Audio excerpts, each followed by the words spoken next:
수련회를 인도했던 기억이 나는데 아마 여러분 기억 못 하실 거예요. 다 잊어버리셨죠? 우리가 그런 말이 있습니다. 유머에 보면 처녀와 아줌마의 차이점이 뭔가 그랬더니 처녀는 지하철에서 꾸벅꾸벅 졸지언정 침 흘리고 자지는 않는다. 근데 아줌마들은 어떡하냐?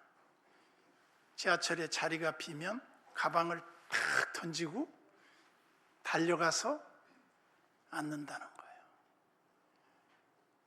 처녀는 빈자리가 나면 한 번 주변을 둘러본다는 거예요. 나보다 더 불편하신 분은 안 계신가? 더 앉아가실 분이 없는가 본 다음에 앉는다는 거예요. 우리가 처녀와 아줌마의 차이를 왜 말씀드리느냐면 아름다움은 내 마음대로 사는 데 있는 게 아니라는 거죠. 조금만 생각하고 조금만 절제하면 내 아름다움을 드러낼 수 있는 방법이 참 많다는 겁니다. 신자들도 마찬가지예요. 예를 들어서 내가 먹을 것 다 먹고 쓸 것 다 쓰고 놀 것 다 놀고 내게 주어진 모든 권한 다 써버리면 내가 과연 더 나은 자신으로 향상할 수 있겠는가? 불가능하다는 거죠. 그래서 우리는 하나님의 은혜를 입은 자들로서 어떻게 해야 되느냐? 우리가 소위 성령의 이끌림을 받는 사람들은 성령으로 거듭났을 뿐만 아니라 성령이 요구하시는 삶을 살아내야 할 책임이 있다. 그러면 성령이 요구하는 삶은 무엇입니까? 우리가 성령의 9가지 열매 다 기억하시죠? 사랑과 희락과 화평과 참음과 오래 참음과 온유와 충성과 절제니, 예를 들어 9가지 이 열매에서 마지막이 뭐냐면 절제예요. 근데 아름다운 여인이 절제할 줄을 모르는 것을 매우 잘못된 것이라고 성경은 규정을 해요. 그러면 절제란 무엇인가? 여러 면에서 참는 겁니다. 여러분들이 한 번쯤 들어봤겠지만 마시멜로 이야기 들어보셨죠? 마시멜로 과자가 참 아이들에게 너무너무 먹고 싶은 과자였어요. 지금이야 뭐 과자가 흔한 세상이 됐습니다만 처음에 이 마시멜로 과자를 누가 테스트했냐면 미국의 스탠퍼드 대학의 심리학자 월터 미셸이라고 하는 교수가 그 표본 조사를 해봤어요. 연구진과 함께 4세 아이들을 643명을 뽑았어요. 그리고 CCTV를 설치해놓고 이 아이들에게 조건을 딱 하나 내걸었어요. 뭘 내걸었냐면 이 상 위에 있는 마시멜로 과자 하나를 15분 동안만 참고 먹지 않으면 그 상 밑에 마시멜로 한 봉지를 주겠다. 그러니까 이제 애들이 너무 맛있어서 먹고 싶죠. 눈앞에 딱 있으니까. 근데 애들을 각기 다르게 방을 여러 개를 만들어 놓고 애들을 테스트해 봤더니 이제 선생님은 없죠. 그리고 15분을 기다려야 되는데 애들이 4세 아이들이 15분을 기다리는 것은 어마어마한 시간이에요. 우리로 말하면 어떤 면에서 성인들에게는 하루 종일 기다리는 거랑 마찬가지예요. 엄청난 시간인데 그걸 표본 조사를 해보니까 애들이 처음에 그 과자를 먹지 않으려고 다 다른 데 쳐다보기도 하고 막 눈을 감고 막 노래를 부르는 애들도 있고 어떤 애는 뒤를 돌아서서 궁뎅이를 두드리면서 막 노래하는 애들도 있고. 그런데 그때 이 643명 중에 한 2명은 거의 마시멜로를 못 참고 먹더라는 겁니다. 근데 그 15분을 참고 먹지 않은 그 3명 중에 1명 정도의 아이들을 거의 17년 동안 추적 조사를 해봤어요.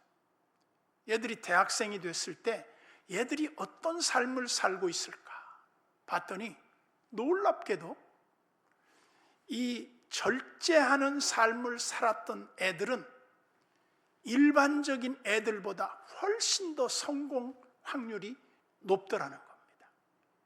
그리고 미국의 그 대학생 그 시험 보는 SAT인가요? 하여간 ACT 점수를 비교해 봤더니 그거를 먹었던 애들하고 그걸 먹지 않은 애들하고 얼마나 점수가 차이가 났느냐면 평균 213점의 차이가 나더라는 거예요. 그러니까 우리가 프로이드의 그 심리학에도 보면 인간에게는 욕구가 있어요. 이 욕구 중에, 인간 욕구 중에 제일 강한 욕구 중에 하나가 먹는 거, 그 다음에 뭐 어쩔 수 없지만 자는 거, 그리고 이제 성적인 욕구. 이 3가지는요 우리가 떠날 수 없는 거예요. 그러면 이 3가지를 다 즐기고 그냥 인생을 자기 마음대로 사는 사람이 거둘 열매가 별로 없어요. 이런 모든 것을 참고 하나님의 뜻에 굴복시키기 위해서 자기 자신을 치면서 생활하는 사람이 있다. 그럼 이건 다른 거죠. 그러니까 이제 세상에는 4종류의 사람이 있다고 그랬어요. 첫째는 머리가 좋고 똑똑한 사람, 부지런한 사람이 있어요. 2번째는 머리는 좋은데 게으른 사람이 있어요. 3번째는 게으르긴 한데 머리는 나쁜데 부지런한 사람이 있어요. 그리고 4번째는 머리도 나쁜데 게으른 사람이 있어요. 이 4종류의 사람은 거의 이 땅에 없어지지 않을 겁니다. 그러면서 이제 우리가 흔히 그렇게 보고 있죠. 그러면 우리가 바라는 모든 사람들의 특징 중에 제일로 기대감이 가는 사람이 누구겠습니까? 머리도 좋고 그야말로 부지런한 사람이 다 되고 싶고, 그렇게 되었으면 하는 우리의 자녀들도 그렇게 되었으면 좋겠다고 바라겠지만, 하나님은 누구를 쓰시느냐? 똑똑한 사람, 부지런하고, 그리고 또 모든 일에 총명한 사람만 쓰시는 건 아니에요. 하나님의 쓰심을 보라는 거예요. 고린도전서 1장 26절로 31절까지의 말씀을 보면 우리에게 대단히 위안이 되는 말씀이 있어요. 뭐라고 말씀하시냐면 하나님의 부르심을 보라 그랬어요. 하나님의 부르신 사람 중에 문벌 좋은 사람이 그렇게 많지 않다. 학벌 좋은 사람, 이력 좋은 사람, 요즘식으로 말하면 스펙을 많이 쌓은 사람, 집안 좋은 사람, 아주 학문에 통달한 사람, 이런 사람 많지 않다는 겁니다. 대부분 우리는 다 부족해요. 그래서 우리는 부족하기 때문에 그 부족을 채워줄 수 있는 그 도움이 되실 전능자를 우리가 찾아야 돼요. 하나님을 찾는 자는 모든 좋은 것에 부족함이 없을 것이다. 그랬어요. 여러분 생각해 보세요. 오늘 이 저녁에도 1년에 한 번 있는 이 여선교회 헌신 예배가 여전도 회원들이 이런저런 주말로 바쁘기도 하고 모르겠어요. 오늘 금요일 날 무슨 드라마를 하는지 모르겠지만 그런 거에 빠졌거나 혹은 스포츠 중독에 빠졌거나 우리가 이 3S의 시대에 늘 위험을 초래하는 3S가 있어요. 스포츠와 스크린과 섹스. 이것이 우리 인생을 위협해요. 우리를 파멸에 넘어뜨리게 할 수도 있고 우리를 이 위험한 세상에서 하나님의 특별한 은혜를 누리게 할 수도 있는 이 비결이 있어요. 그래서 머리 좋은 사람 쓸 것이다, 부지런한 사람 쓸 것이다, 똑똑한 사람 쓸 것이다. 아니에요. 누구를 쓰시느냐? 하나님은 자기를 찾는 자들을 가까이 하시며 그를 부르는 자에게 응답하시며 주님을 만나는 자에게 좋은 것을 베풀어 주셔요. 그러니까 우리가 어디 있느냐가 굉장히 중요해요. 예배당에 나와 앉아 있는 이 시간이 얼마나 복된지 몰라요. 여러분 자녀들 중에서 공부도 못해, 거기다 대고 이불도 한 번 안 개고 게을러, 신발 한 번 정돈도 안 해, 청소 한 번 도와주지도 않아, 엄마 심부름도 한 번 안 도와주는 애들이 있다고 합시다. 그런 애들이 잘 될 가능성은 거의 0%입니다. 근데 이런 애들을 잘 되게 할 수 있는 방법이 딱 하나 있어요. 뭐냐? 너 교회 가라. 교회 가자. 예배만 잘 드려보세요. 하나님을 찾는 자는요, 모든 좋은 것에 부족함이 없어요. 신기합니다.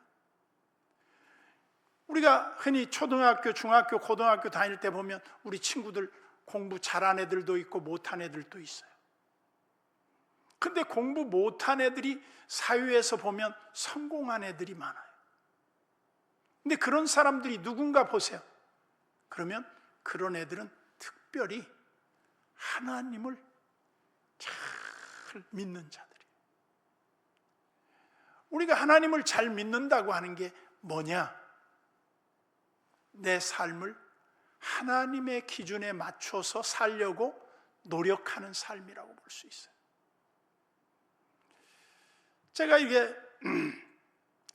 우리 교회에도 수많은 성도들이 있습니다. 그래서 믿음으로 승리하고 잘 되는 사람들의 특징을 내가 분석해 봤다고요. 지난번에도 한번 제가 말씀드렸을 겁니다만, 첫째는 뭐냐? 하나님을 가까이 하는 사람이 잘 되더라는 거예요. 두 번째는 영적으로 깨어있는 사람이 잘 되더라는 거예요. 세 번째는 하나님을 위해서 일하려고 하는 사람이, 그와 그 후손들이 잘 되더라는 거예요. 제가 그걸 아주 그냥 눈으로 목격을 해요. 이렇게 살더니 이런 결과를 얻는구나. 그리고 이제 무엇보다도 하나님을 사랑하고 교회에 잘 나오는 애들이 있어요. 엄마 따라서 교회에 오는 애들이 유아부실에서 있을 수도 있고, 혹은 예배를 드리는 교회당에 같이 들어와 있을 수도 있어요. 근데 그런 애들을 한번 눈여겨보십시오. 학원에 가서 공부 잘하는 애들보다 엄마 품에서 함께 예배드리는 훈련이 돼 있는 애들이 특별한 게 뭐가 있어요? 우리 식으로 말하면 인생이 잘 풀려요. 신기해요. 하나님이 그를 도와주시는구나 하는 게 보일 정도입니다. 그래서 지금 우리가 인류 역사를 바꾼 세 개의 사과가 있다고 그랬어요. 첫째는 이제 서양 사람들은 선악과를 아담스 애플 그럽니다. 아담이 사과를 따먹었다. 그래서 인류 역사에 죄와 사망과 고통이 들어왔다. 하나님을 거역했다는 거죠. 그러니까 우리식으로 말하면 이 아담과 하와가 메시멜로 과자를 안 먹었어야 되는데 먹은 거예요. 이게 우리 인류 역사를 한마디로 위험에 빠뜨리게 된 거죠. 두 번째는 1776년 존 뉴턴이 태어납니다. 이 사람은 케임브리지 대학을 나왔는데 모든 인류 역사의 변곡점이 1770년대 후반에 시작됩니다. 뉴턴이 케임브리지 대학을 다녀요. 케임브리지 대학이 대단합니다. 제가 그 학교를 한번 가봤더니 전 세계의 과학자들이 다 모여 있어요. 근데 그 학교에 시험을 보잖아요. 기말 시험을. 그러면 기말 시험 성적표를 고등학생들처럼 점수를 다 매겨서 이름 실명을 공개해가지고 게시판에다 게시를 해버려요. 그거 보고 어떤 애들은 낙제를 당하고 어떤 애들은 기뻐 뛰고 그래요. 그런데 그 케임브리지 대학에서 존 뉴턴이 공부를 했어요. 그리고 사과나무에서 사과가 떨어지는 걸 보고 만유인력을 발견해요. 그러면서 뭐가 발전합니까? 소위 산업혁명이 일어납니다. 증기기관 차와 모든 그 현대 문명의 근대화 작업이 농경 문화에서 산업사회로의 전환이 이루어져요. 그리고 이제 세 번째 사과가 뭐냐면 2007년 스티브 잡스가 스마트폰 애플을 출시를 했어요. 근데 스마트폰 애플이 출시된 이후에 이렇게 우리의 삶을 바꾸는 도구는 없었어요. 근데 스마트폰 애플을 보면 그 애플에다가 어떤 표시가 있냐면 사과를 한 입 뜯어 먹었잖아요. 인류 역사의 새로운 도전이 시작됐어요. 그래서 이 영상 문화가 우리 기독교인들의 영성을 현저하게 떨어뜨려요. 이 스마트폰에 우리가 중독이 되어버려요.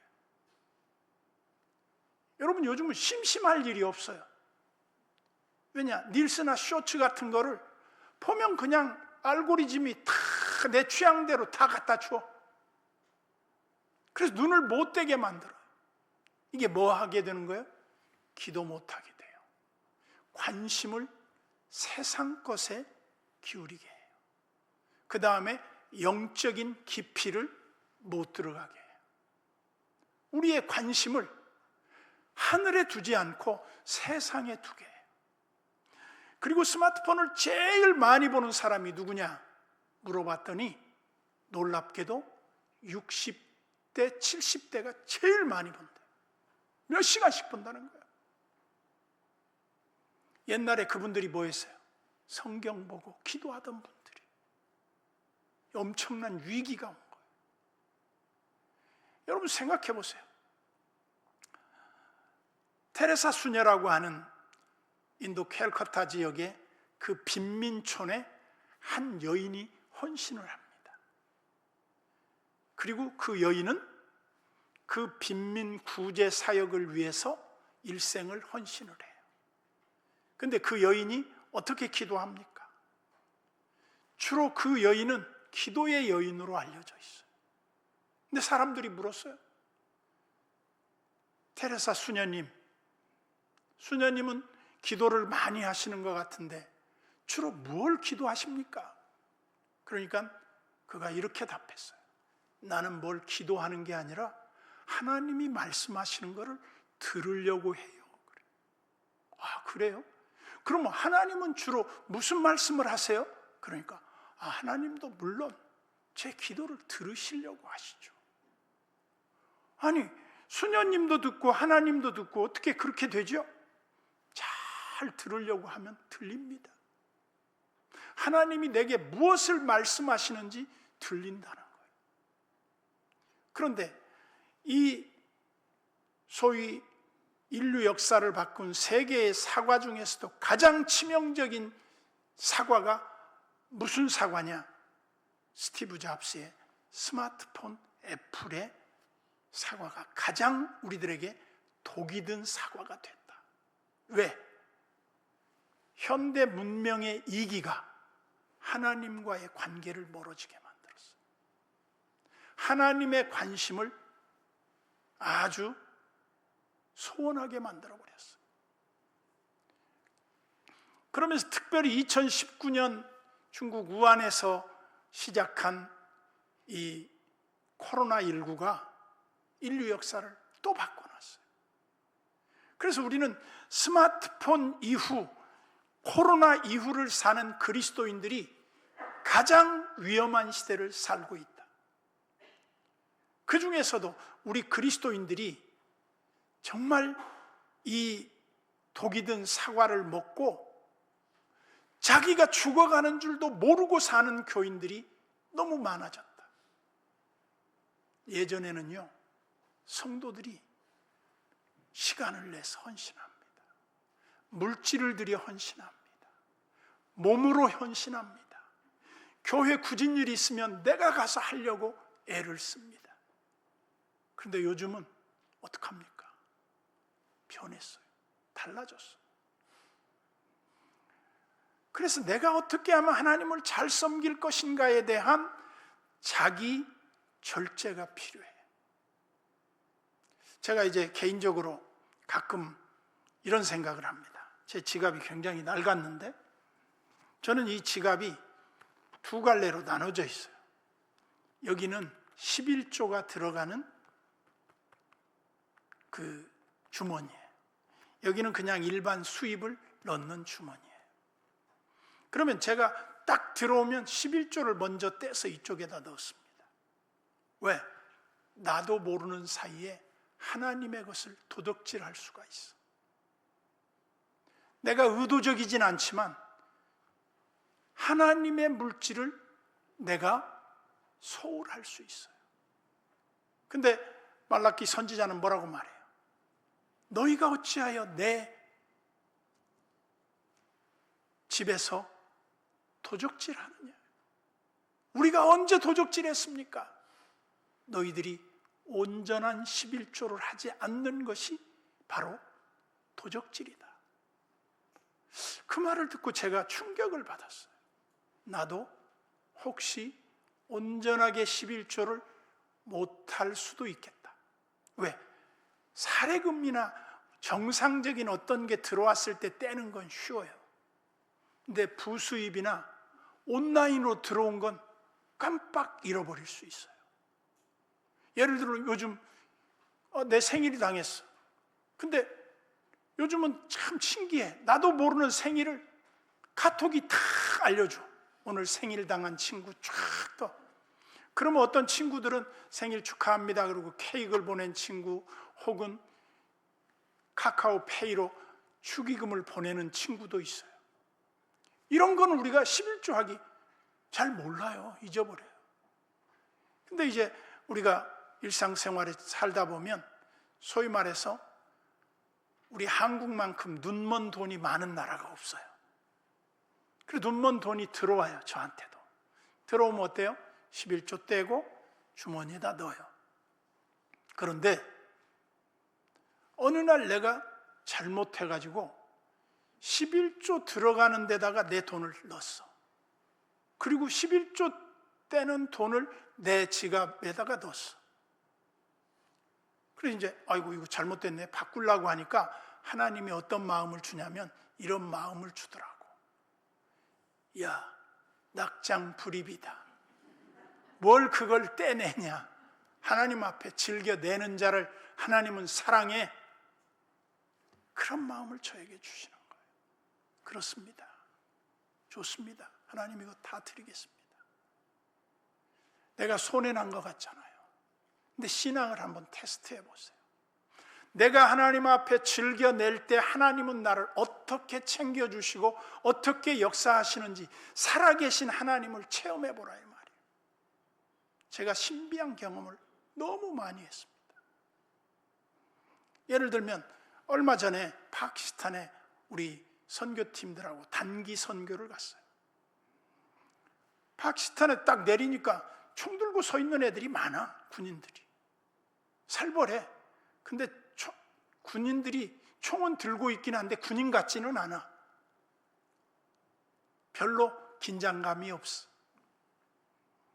그래서 제가 이렇게 선교지에 가서 있는데 선교지에 단기 선교를 다 마치고 돌아오려고 할 때 이제 우리 팀들 중에 일부는 거기 남아서 뭐 투어도 하고 그런다고 그래. 야, 나는 몸이 안 좋아서 미리 갈 테니까 야, 내 자리 좀 업그레이드 해줘라. 그랬더니 목사님이 여기 계시는 동안 용돈 쓰세요. 그러고 나한테 300불을 주더라고. 하루인가 이틀인가 더 머무는데. 그래 이제 받았어요. 그리고 나는 역시 11조를 여기다 딱 30불 띄고 이제 내가 270불을 내 주머니에다 넣고 쓰려고 했는데 티켓을 알아보라 그랬더니 목사님 그 돈 다시 내세요. 그래. 야, 준 걸 또 뺏어가냐? 그랬더니 아이, 선교지에서 지금 저희들이 좀 여유가 별로 없어요. 그래. 알았어, 가져가. 그리고 내가 300불을 다 주었어요. 그러니까 11조까지 다 준 거죠. 그리고 내가 한국에 와갖고 11조를 30불을 일단 내게 수입이 왔다가 나갔지만 그 있어야 할 자리에 있었던 거니까 한국 돈으로 바꾸면 요즘 식으로 말하면 한 4만 5천 원쯤 되겠죠. 그래서 내가 5만 원을 11조를 수입이 없는 데 냈어요. 그런데 우리 교회 잘 나오지도 않는 분이 저를 찾아왔어요. 그래서 어떻게 오셨냐고. 주일도 아니야, 평일이야. 목사님, 제가 목사님을 계속 생각이 나갖고 용돈 드리러 왔어요. 보니까 50만 원이야. 이야, 그때 깜짝 놀랐어요. 하나님이 이렇게 역사하시고 살아계시고 우리에게 하나님이 살아계신 증거들을 보여주시는구나. 내가 어떻게 하느냐에 따라서 하나님이 어떤 분인가를 체험할 수 있어요. 아무것도 하지 않는 사람은 하나님도 아무것도 안 해요. 내가 하나님을 위해서 뭔가를 참고 절제하고 그것을 아껴서 하나님을 위해 살려고 하면 하나님이 그 사람을 눈여겨보시고 챙겨주셔. 이게 참 신비입니다.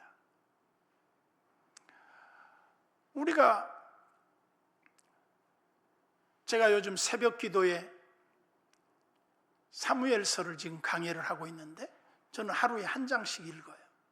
그리고 말씀 묵상을 하는데 한나가 기도의 여인이에요. 자식이 없어요. 근데 얼마나 자식을 갖고 싶은 마음이 간절했든지 하나님 앞에 성전에 나와서 계속 기도한 겁니다. 여러분, 기도하는 사람에게 역사가 있어요. 기도의 자리 나온 그 자체만으로도 유익해요. 주의 이름을 부르는 자마다 유익해요. 그 한나가 얼마나 기도를 열심히 했는지 모르지만 입은 움직이는데 소리는 안 들렸다 그랬어요. 그것은 내 간절한 심정을 하나님 앞에 다 토해냈다는 얘기겠죠. 그런데 지나가다가 엘리 제사장이 야, 언제까지 취해 있을 거야? 이제 술 좀 깨. 그 말을 들은 한나가 이렇게 말합니다. 제사장님, 저는 취한 것이 아니라 마음이 너무 슬퍼서 하나님 앞에 내 슬픈 마음을 통한 것뿐이에요. 그 말을 듣고 엘리 제사장이 미안했던지 하나님이 너의 기도를 응답하시기를 원하노라. 그리고 축복을 하고 갑니다.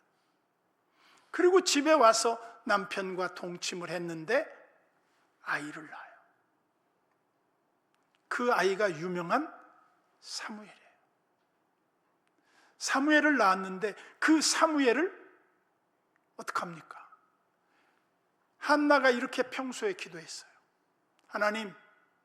하나님이 제게 아들을 하나 주시면 내가 그 아들을 평생에 하나님께 드리겠나이다.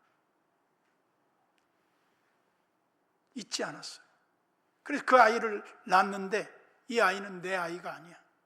하나님의 아이야. 그리고 그 아이를 머리를 자르지 않고 시체를 가까이 하지 않고 포도나무에서 난 것을 먹지 못하게 나실인이 됐다는 거예요. 제사장이요 나실인이요 한 여인의 서원으로 낳은 아들을 하나님 앞에 드렸습니다. 그 아들이 지구상에서 이런 훌륭한 지도자가 없어요. 제가 성경을 다 봐도요, 사무엘만큼 훌륭한 지도자가 나는 아직 못 찾았어요.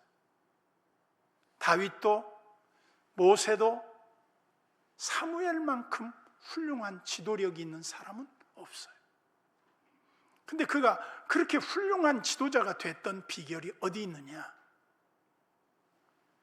엄마가 젖을 떼자마자 그 아이를 성전에 바쳤어요. 하나님께 바쳤어요. 근데 이 아이가 어디에서 자랍니까? 성전 여호와의 궤 옆에서 잠을 자요. 하나님의 임재의 상징인 여호와의 법궤 옆에 우리식으로 말하면 슬리핑백 하나 뒤집어 쓰고 쭈그리고 자는 거예요. 어떻게 잤겠습니까? 기도하다 자다. 근데 하나님이 어느 날 사무엘을 불러요. 요즘 영어식으로 말하면 샘 이렇게 불렀겠죠. 그러니까 샘이 뻘떡 일어나요. 그래가지고 뛰어서 그 성막 옆에 엘리 제사장의 사택이 있었던 것 같아요. 사택에 뛰어가서 조아리면서 이렇게 말했겠죠. 제사장님, 저를 부르셨기로 제가 여기 왔습니다. 그랬더니 나 너 안 불렀는데 가서 자거라. 또 들려요.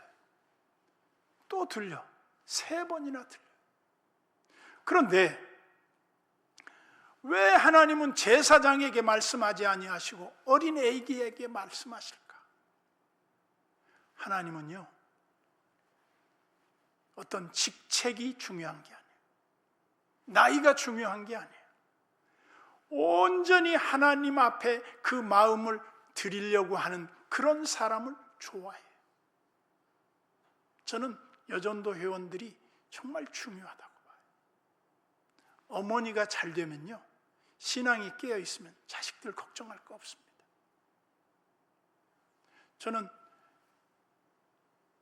아이들 중에 여러분들이 한번 보세요. 4살 이전에 대소변을 가리는 애들이 있어요. 예를 들면 엄마 쉬 하는 애들이 있어요. 걔들은요 특출납니다. 2살 돼도 벌써 대소변을 가릴 줄 아는 애들이 있어요. 그런 애들은요 특별히 신경 안 써도 됩니다. 이런 애들은요 그냥 축복의 대로가 열려 있다고 봐도 돼요. 믿음이 좋고 신앙이 좋은데 어려서부터 애들이 2-3살 때 대소변을 가릴 줄 안다. 걔네들을 한번 눈여겨보세요. 다릅니다. 대소변을 가릴 줄 아는 것은 자기 인생 앞가림을 다 할 줄 아는 애들이에요. 근데 그게 안 되는 애들은 하나님 앞에 맡겨야 돼. 하나님이 도와주셔야 돼. 제가 우리 손녀 얘기를 한번 하자면 이렇습니다.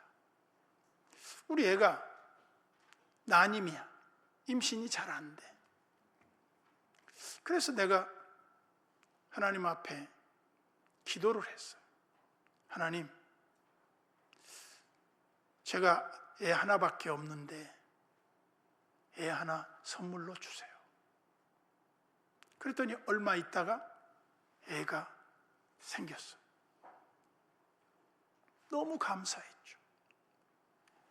애가 태어나서 이제 산후조리원에 가서 21일 있다가 집에 왔는데 얘가 낮과 밤이 바뀌었어.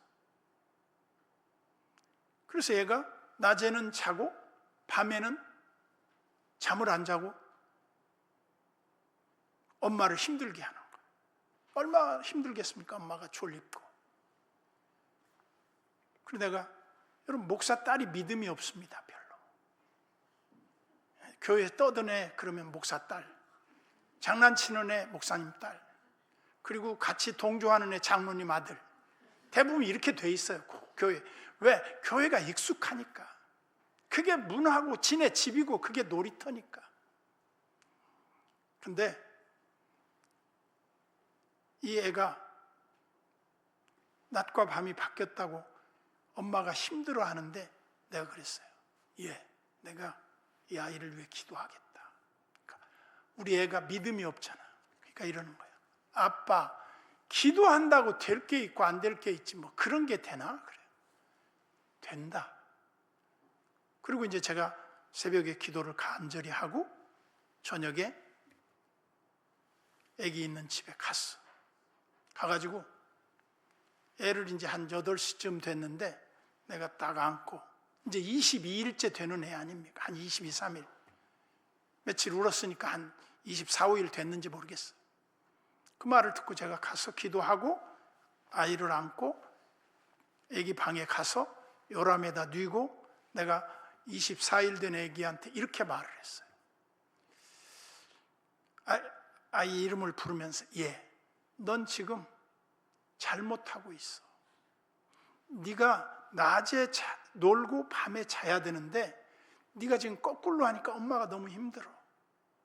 네가 낮에 놀고 밤에 자면 얼마나 좋겠니? 네가 잘 때 엄마 아빠 어디 도망가지 않을 테니까 걱정하지 말고 잘 저녁에 자고 낮에 놀자. 그리고 기도를 하고 딱 손을 뗀 애가 잠이 들었어. 근데 말이죠, 이제 27, 8일 된 애가 내 말을 다 알아들은 것 같아. 놀랍죠? 분위기로 알아들은 거예요. 분위기로. 그러고 났는데 다음날 아침 8시까지 자버리는 거예요. 무슨 얘기를 하려고 하느냐? 우리는 사소한 것도 하나님 앞에 기도할 줄 알아야 된다. 기도하지 않고 덤비다가 우리가 실패할 때가 많아요. 하나님 앞에 다 맡겨버리세요. 너희가 구한 것은 받은 줄로 믿으라 그럽니다, 성경은. 그러면서 우리에게 하나 주시는 아이디어가 하나 있어요. 아니, 기도는 지금 하려고 하는데 선행 응답을 해줬다는 거 아니에요? 다니엘이 기도하려고 마음을 먹고 21일 동안 금식 기도를 하려고 들어갔는데 그 마음을 먹었는데 기도에 응답하셨더라. 그게 성경에 나와요. 놀랍지 않습니까? 저는 오늘 여전도회 총여선교회가 헌신 예배를 드리면서 어떤 자세가 필요할까? 내가 하나님을 위해 살아야 되겠다. 하나님을 위해서 내가 절제해야 할 게 뭘까? 그거 하나만 딱 생각을 해보세요. 예를 들면 내가 스마트폰 보는 시간을 조금 줄여서 성경 보는 시간과 기도의 시간을 갖자. 우리가 기도보다 앞서지 말라는 말 많이 들었잖아요. 우리가 예전에 부를 때 복음성가 중에 오늘 집을 나서기 전 기도했나요? 오늘 받을 은총 위에 호소했나요? 기도는 나의 호흡, 기도는 나의 생명, 기도는 나의 삶이라는 거예요. 우리 여선교회가 바뀌면 다 바뀝니다. 엄마가 바뀌면 애들이 바뀌어요. 제가 신기한 경험을 했어요. 우리 교회에서 제자훈련을 하면서 애들이 이제 엄마가 집에 가서 암송하고 성경 읽고 숙제하는 걸 본 거예요. 생전 못 보던 걸 애들이 본 거예요. 엄마가 변했거든. 애들이 옆에 와서 책상 놓고 공부를 하고 있더라는 거예요. 엄마가 맨날 TV 보면, 야, 숙제했냐? 공부해. 응, 알았어. TV 보고 놀아. 엄마가 공부를 하니까 애들이 자동으로 바뀌어요.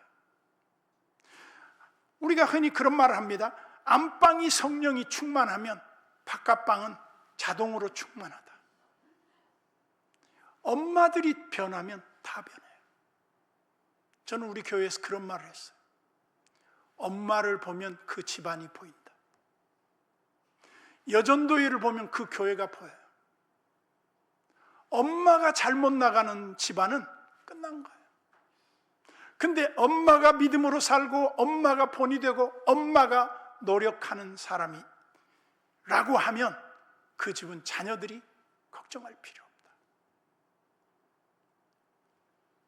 엄마가 머리가 영리하면 애들이 영리합니다. 아빠가 아무리 영리해도 엄마가 둔하면 애들이 둔합니다. 그러면 둔한 애들이 나왔을 때 둔한 애들을 바꾸는 비결이 있다니까요. 내가 손주 얘기를 한 번 더 하면 이렇습니다. 얘가 영어의 천재. 영어를 너무 잘해. 원어민보다 영어를 더 잘해. 7살 때 보캐블이 2200을 다 띄워버렸어. 왜요? 그냥. 아니 어떻게 그렇게 외우냐. 나도 못 외우는데. 할아버지 이거 쉬워요. 그래. 근데 얘가 어려운 게 딱 하나 있어. 뭐가 어렵냐 그랬더니 나 닮아가지고 수학을 못해. 얘는 어학머리는 되는데 소위 말해서 얘는 좌뇌형이에요. 좌뇌형은 문학, 어학 이건 잘 돼. 근데 우뇌가 발달 안 하면 뭐야? 수학이나 과학이나 논리학이 안 돼. 그러면 이거 어렵잖아요. 그래서 제가 하나님 앞에 기도를 했어. 하나님, 우리 손녀가 자뇌는 잘 발달해서 이쪽 뇌가 잘 연결이 된 것 같은데 우뇌의 신경계통이 조금 연결이 덜 된 것 같다고. 창조주 하나님이시여 우리 손녀를 그 우뇌의 수학 신경계통에 필요한 그 부분을 조금만 연결해 주시고 만져 주십시오. 진짜 농담같이 그런 기도를 했어요. 내가 달라져요. 할아버지 나 수학 1개 틀렸어요. 여러분 강남에서 수학학원 그냥 갑니까? 레벨 테스트 다 받고 그 다음에 받아줄 애들 줄을 대고 있는데 비어야 들어가는 거예요. 근데 지가 수학이 재밌다는 거예요. 걔 머리로는 안 돼. 뭘로 되냐? 기도로 돼요. 여러분 우리가 모든 일에 절제해야 됩니다. 더 나은 삶을 위한 절제가 필요해요. 근데 여기에서 정말 중요한 건 뭐냐면 내가 기도의 자리에 좀 엉덩이가 좀 무겁게 붙이고 있어야 돼. 기도를 오래 하는 사람이 돼야 돼. 그냥 할 말 없으면 주여 주여 주여 주여 그냥 주님 아버지 그러다가 가셔도 돼. 근데 나중에 보면요 뭐가 다 바뀌어버려요. 기도하는 사람은요 하나님이 그냥 두는 법이 없어요. 엄마들이 가만히 생각해 보세요. 나를 닮은 애들이 나오면 소망 없다 이렇게 생각이 되는 분들은 오늘부터 기도의 자리에 죽을 치고 앉아 있어야 돼. 그렇지 않으면 안 돼. 이게 우리의 살 길이다. 제 말 듣고요 실천해 보세요. 되는가 안 되는가. 안 되면 손해배상 해드릴게요. 기도합시다. 하나님 아버지 감사합니다. 잠깐의 시간이지만 오늘 특별히 1년에 한 번 여선교회 헌신예배로 총여선교회 주관으로 귀한 시간 내서 하나님 앞에 나와 말씀 듣고 엎드립니다. 기도하는 어머니가 되게 하시고 기도해서 안 될 것이 없음을 깨닫게 하시고 구체적이고 실증적이고 아주 세부적으로 하나님을 만나게 하시되 하나님이 이런 분이구나 하는 것을 깨달아 알아가는 체험적 신앙의 소유자들이 다 우리 어머니들이 되게 해 주옵소서. 무슨 일을 하든지 기도하게 하시고, 기도하는 어머니에게 하나님께서 세상 사람들이 따라올 수 없는 탁월한 지혜와 능력을 선물하여 주옵소서. 예수님의 이름으로 간절히 기도하고 축복하옵나이다. 아멘.